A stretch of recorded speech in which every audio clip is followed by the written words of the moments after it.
You're tuned into All This Math. This is Professor Parker, and for today's lesson, we're going to talk about using a distributive property, but using it with whole numbers. Now, this is something that usually gets discussed on the elementary level, but it's very important because by the time you graduate to a higher level, maybe even the middle school level, when you start talking about algebra and using the distributive property, you want to already be familiar with it. All right.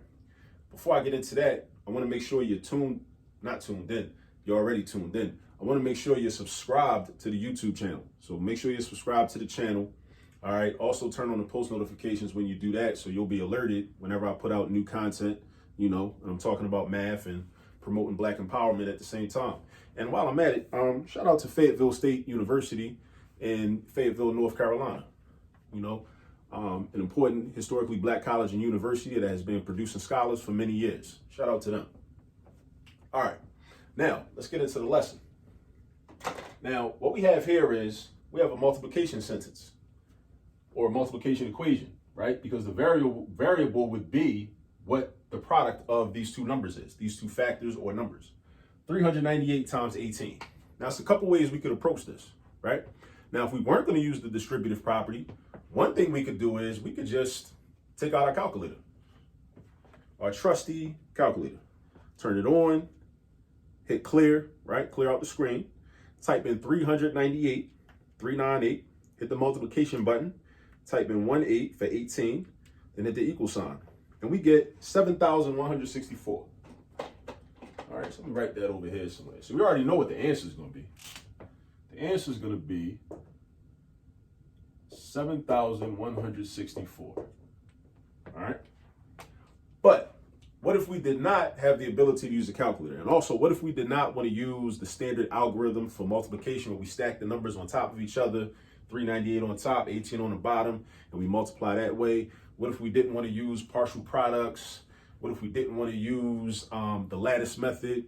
What if we didn't want to use kinetic multiplication, which I have videos on? Also, I have videos on all these things I just named, also on the YouTube channel. So make sure you're subscribed. All right. We want to use the distributive property because what the distributive property enables you to do is kind of do the math mentally. Not to say that you can't do it mentally using those other methods, but with this method, I think the distributive property lends itself toward mental math the most. So what you could do is you could look at this and say, okay, let's take this first number, 398, which is also known as the multiplicand, right? The first number in a multiplication sentence is the multiplicand. Second number is called the multiplier. The answer is called the product, all right? This multiplicand is close to what we call a happy number. Happy like H-A-P-I, as in the Happy River, also known as the Nile River in ancient Kemet, right? Look that up, get some more information on that if you're unfamiliar, right? So we want to find a happy number. And happy numbers to me are numbers that end in 0. So 398 is very close to 400. 400 is a happy number because it actually ends in 0. And actually it's got 2 zeros in it. So what I could do is I could think of 398 as, in relation to 400, I could think of it as 400 minus 2, right? So 398 is the same thing as 400 minus 2. And I'm just real particular, so I need to erase this. I'm a bit of a perfectionist. It's one of my toxic traits. So 400 minus 2. You put that in parentheses like that, right? So now I got 400 minus 2 times 18, right? Now, in terms of distributive property, what's going to happen is we're going to distribute this 18 to each number inside the parentheses, inside this expression, this 400 minus 2 expression, right? That's how the distributive property works. So then this is going to become equal to 400 times 18 in its own parentheses, right?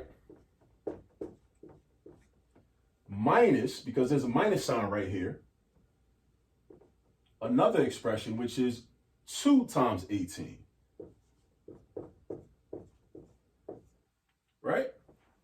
So now we want to know what 400 times 18 is. I'm going to put my equal sign down here. Now, we can imagine temporarily that those zeros aren't there. And then we can think about, well, what's 4 times 18? 4 times 18. So if you know your 18 multiplication facts, then this will be easy. You already know it's 72, right? But let's say you didn't know that, right? this is something you want to train yourself to do using mental math, right? So 18, you can break that down into a happy number and its remainder, which will be 8. So 18 is the same thing as 10 plus 8, right? But you're multiplying by 4. Because remember, we dropped off these zeros temporarily. We dropped the zeros. We're going to pick them up in a moment, right? After we figure out what 4 times 18 is. I'm showing you how to do it, even though I already told you it's 72, right? So we know 10 times 4 off the top of the head is 40. We know 8 times 4 off the top of the head is 32. And then you can add those two products together and you get 72. So since 18 times 4 is 72, 18 times 400 is nothing but 18 times 4 with those two zeros attached to it. 18, I'm going to say it again. 18 times 400 or 400 times 18 is just 18 times 4 with those two zeros attached to it. And I just showed you how to figure out 18 times 4, right? And this is something you want to train yourself to do mentally. You might not be able to do it mentally right away just from watching this video at the same time. But over time, if you practice the skill and practice the procedure, you should be able to do it mentally. So that's 72. So this means this is 7,200. So that's 7,200, right? Then you bring your minus sign down, right? Now, 2 times 18, again, if you know your 18 facts, you should know that that's 36, right? But let's say you don't.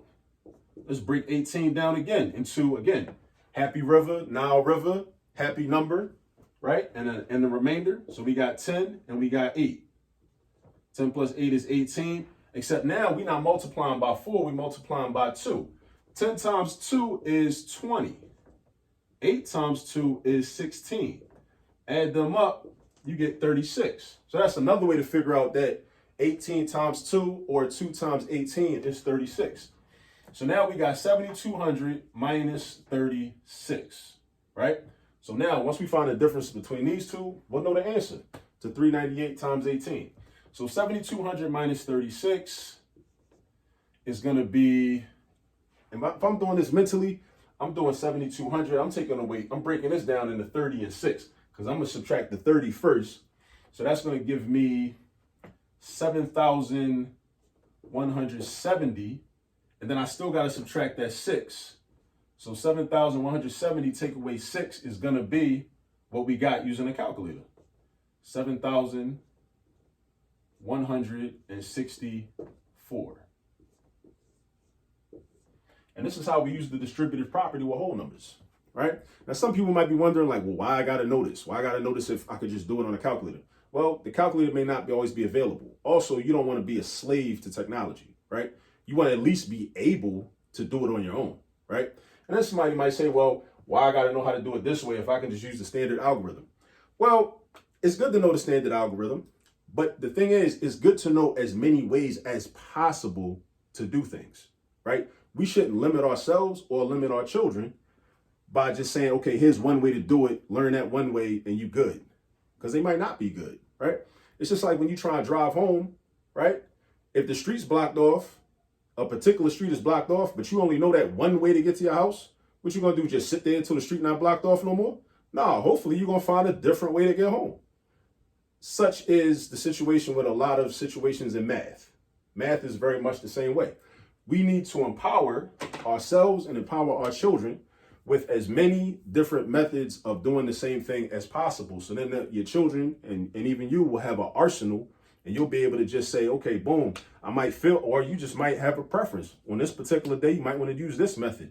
Another day, use another method, right? Or in a certain problem, it might be more convenient or more efficient to use this method. But in another problem, using another method. But if you don't know another method, then you're stuck using that one method in a situation where it's not as convenient and it's not as efficient. So the moral of the story is learn as many methods as possible and just apply them, where it's most appropriate, right? That's all I'm trying to say. So yeah, so I hope you learned something. I hope you see how the distributive property, we don't have to wait till we get to an algebra class to use the distributive property. We don't got to do that. We use the distributive property early on. Like a lot of young people are using this and learning about this already and learning about these methods, right? But what they should understand is that it's not a punishment to learn this. They're actually getting put on. they're getting hooked up by learning how to do this, right?